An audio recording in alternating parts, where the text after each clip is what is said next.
I'd like to welcome to the stage Senator Bernie Sanders.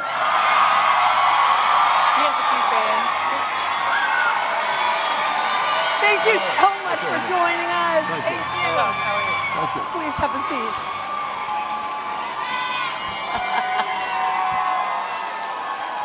A warm welcome for the senator. Thank you very much for inviting me to be with you. We are so happy to have you.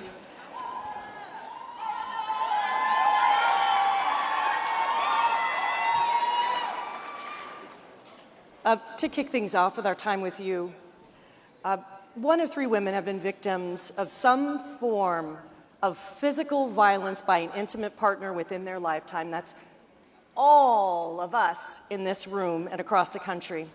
1 in 5 women have been raped. And further, each year, thousands of women and girls, particularly Black women and girls, Indigenous and transgender, are kidnapped, trafficked, or murdered. What is your plan, and what would your plan be as president to end gender-based violence?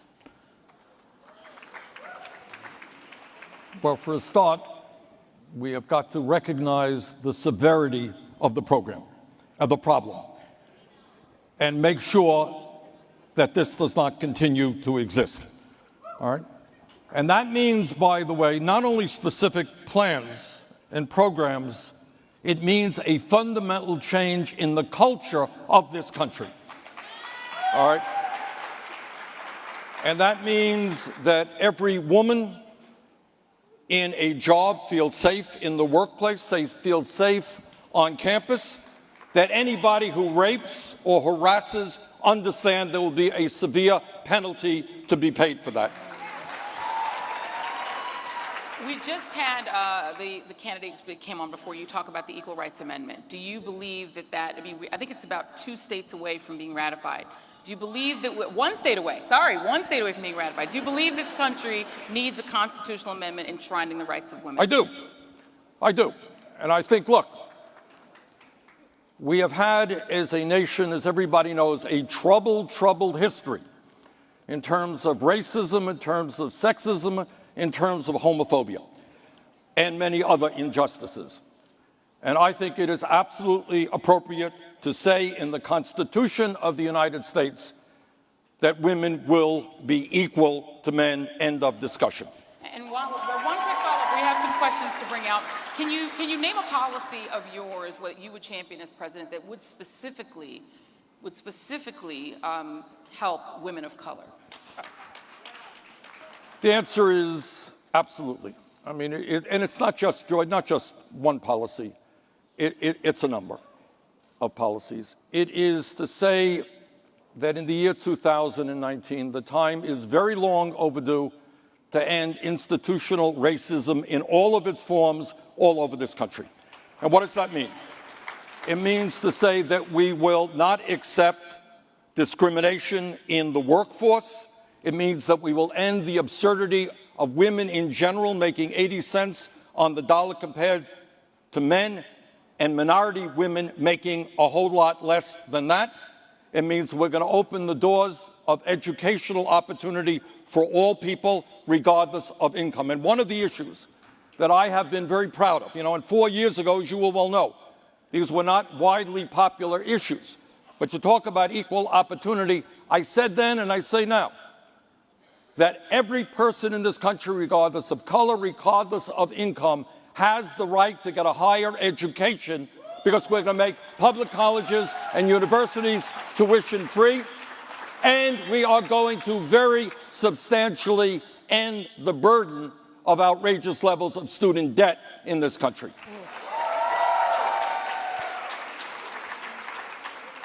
We all witnessed the Kavanaugh hearings and ultimately Kavanaugh having a place of the Supreme Court. The Supreme Court is stacked against women of color, I would say. Meanwhile, the Trump administration has been filling federal judgeships with right-wing, anti-woman of color people. What could you do as president to overcome those obstacles that are being put in place right now for after taking office in 2021? Well, the first thing is that my pledge to you, and I don't make a whole lot of campaign promises, but that is, as President of the United States, I will appoint Supreme Court justices and nominate justices all across the board who will represent the needs of people of color, of working people, and who are prepared to believe and fight for justice, not just the people on top. So that's number one. Number two, I know there's been a lot of discussion about packing the court and so forth. I'm not for that, because I think the next party that comes to power will do the same thing. But I think what we can do is something fairly novel, is that after a member of the Supreme Court serves for a certain period of time, perhaps 12 years or so, that justice then rotates to an appeals court. That'll give you some fresh blood.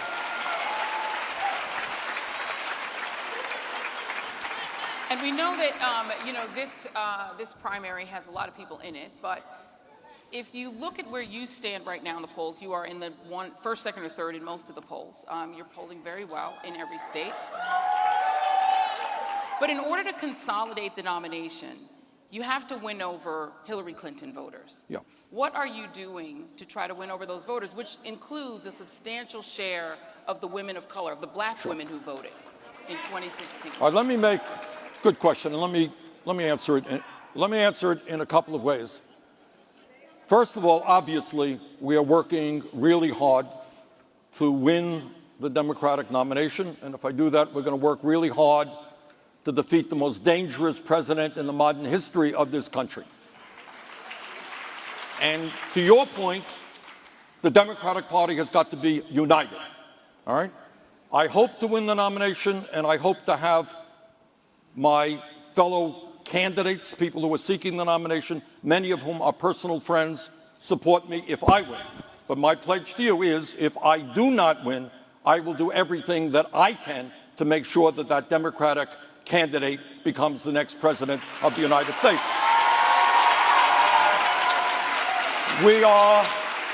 This is no time for petty divisiveness.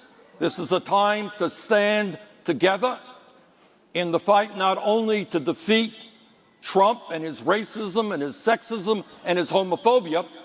This is a time for the American people to come together in the fight for economic justice, social justice, racial justice, and environmental justice. And that is what this campaign is about. Yeah. And for black women specifically? I'm sorry? For black women specifically? The black women will be an integral part of what our campaign and what our administration is about. Hold on. Yeah. Okay? And that means... Hold on. Okay. Hold on. Yeah. Were you finished with your? Because Yeah, I want. yeah, Okay. go ahead. Yeah. I was going to bring on our audience question. Yeah. Please come to the stage. Thank you for being here, Senator Sanders. Thank you. My name is Sayu Bojwani, and I'm the president of New American Leaders, which works to help immigrants ready to lead. And as a woman of color myself, I have dedicated 3 decades to ensuring that people like me feel like we belong and are full citizens of this country. Just last week, the son of a Louisiana sheriff was arrested for allegedly burning down 3 historically black churches in that state. Unfortunately, this is just one of a consistent string of terrorist attacks committed by white men to enact fear on people of color in the United States. What do you believe is the federal government's role to fight against the rise of white nationalism and white terrorist acts, and how do you plan to lead on that in your first year as president? Okay. Thank you.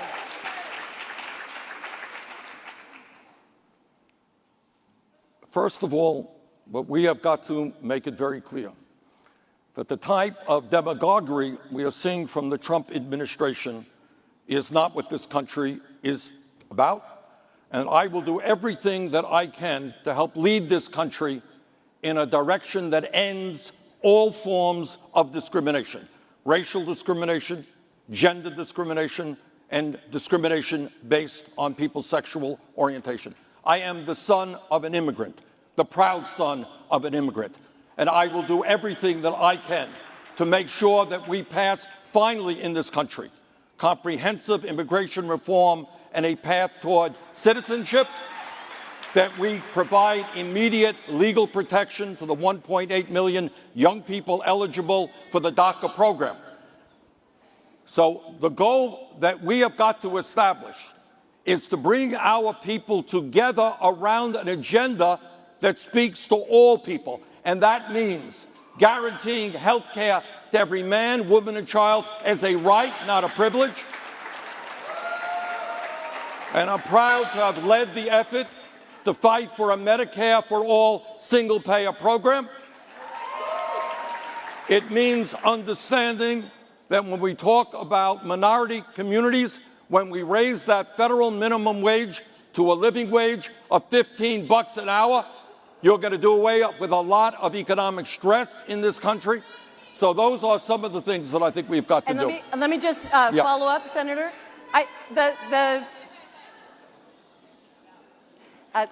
The core of the question is about, as president, what would you do with the rise of white supremacist violence to protect our communities? Absolutely. You know, as somebody who, I know I date myself a little bit here, but I actually was at the March on Washington with Dr. King back in 1963.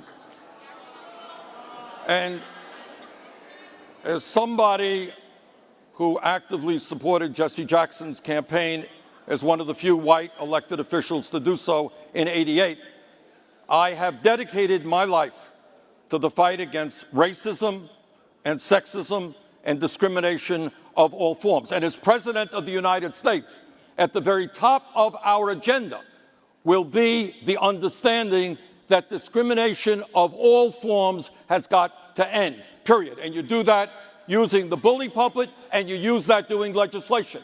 If somebody wants to go around perpetrating hate crimes, that person will pay a very, very heavy price indeed. Thank you. Thank you. And I think what the questioner is getting at is a phenomenon that is actually global. We're seeing it throughout Western Europe as well, as influxes of immigrants from the Middle East come in. You're seeing the same kinds of rises of white nationalism. Well, let me just say a word on that. That's correct. Yeah, so as president, what would you do to return the U.S. to global leadership on that issue? Well, you reverse exactly what Trump is doing. Trump is a cowardly, authoritarian president who is trying, he hides the reality that he has tried to throw 30+ million people off health care, give huge tax breaks to billionaires, cut Medicare, cut Medicaid, and education. You can't win an election doing that. So what do? You do what demagogues in Europe and in this country have always done. You scapegoat. You go after immigrants. You go after people of color. You go after minorities. You say those people are the problem. It's not Wall Street. It's not the drug companies. It's not the insurance companies. It is undocumented immigrants. That is demagoguery. You're right. It exists in this country. It exists all over the world. And as President of the United States, our foreign policy will not be, as the current one is, to support authoritarian bigots all over the country. It will be a policy of supporting democracy and human rights.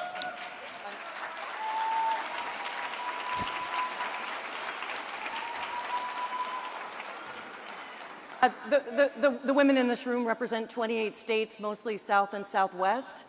In many of these states, women of color, the majority of women, and we're the strongest Democratic vote in the South and Southwest, which is the reason for this forum. In your first 100 days, what would you do as president to indicate and support and center the leadership of women of color, particularly from the states represented in this room? Well, the first thing I do, and here's my second campaign promise to you, is my administration will look like America. All right? It will be representatives of the people of America. It will be representatives from people who understand the pain and the struggle that working people and minorities are currently feeling. It will not be an administration of wealthy bankers and Wall Street executives, but it will be an administration reflecting all of our people who are prepared to stand up for economic, social, and racial justice. question that we've been asking each of our candidates who've come out today is that we know that there is a very diverse, very large field running for the Democratic nomination. It includes many diverse candidates, women, people of color. Right. With all of those options on the table, why should women of color, black women, choose you? I think what I would ask of people is a couple of things. Look at my record and look at what I have campaigned on. 4 years ago, it was not a popular idea to suggest that health care for all was a right, not a privilege. Today, that concept is seeping through all over this country. 4 years ago, it was not a popular idea to say that we have got to take on a broken, criminal, racist, criminal justice system and bring about real reform which ends the absurdity of the United States having more people in jail than any other country on earth.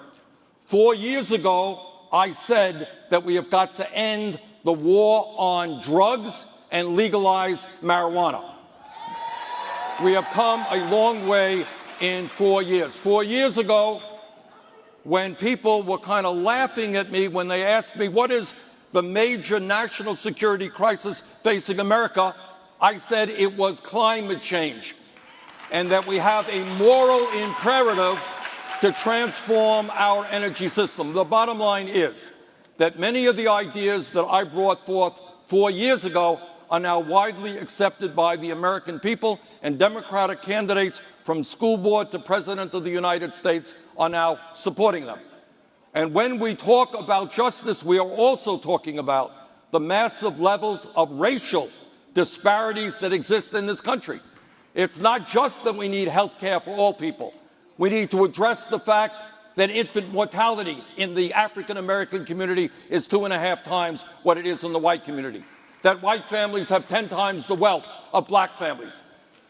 That in the criminal justice system, African Americans get arrested far more frequently than whites. So the campaign is about two things. It is suggesting very strongly that we cannot continue a nation when 3 families have more wealth than the bottom half of America, when you have a political system which is corrupt because billionaires are able to buy elections. And then within the midst of all of that income and wealth disparity at a national level, we have racial disparities as well. So our campaign is twofold: taking on the big money interests on Wall Street, the insurance companies, the military-industrial complex, the prison-industrial complex. And if you look at what the mantra of our campaign is, it is us, not me. Because I understand, that I believe this very strongly, that no president, not the best intentioned, not the most honest, can do it alone. If you want to transform America, you want health care for all, you want real criminal justice reform, you want to deal with climate change, you're going to have to take on together, we're going to have to take on incredibly powerful institutions that have unlimited sums of money. So my campaign is about not just winning the nomination, not just defeating Trump. It is the understanding that we cannot transform this country unless millions of people, black and white and Latino, Asian American, Native American, stand up and take on the very powerful, greedy special interests who dominate the economic and political life of this country. Ladies, Senator Bernie Sanders, thank you so much. Thank you for joining us. Thank you. Really appreciate it. Thank you very much. Thank you very much. Thank you. Thank you.